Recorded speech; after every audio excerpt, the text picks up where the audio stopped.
एक घना और खूबसूरत जंगल था जिसका नाम था सुंदरवन।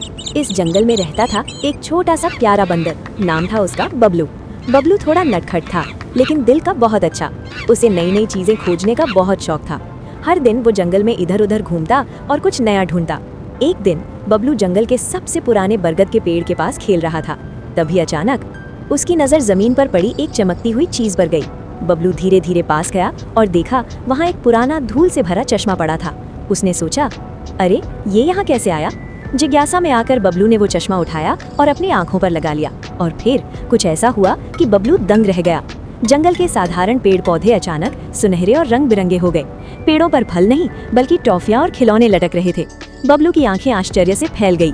अब उसे समझ आया, ये कोई साधारण चश्मा नहीं, ये एक जादुई चश्मा था। इस चश्मे से वो चीजें दिख रही थी जो किसी और को नहीं दिखती थी। तभी उसे एक पुराने पेड़ के तने में एक छोटा सा छिपा हुआ दरवाजा दिखा। बबलू का दिल जोर जोर से धड़कने लगा।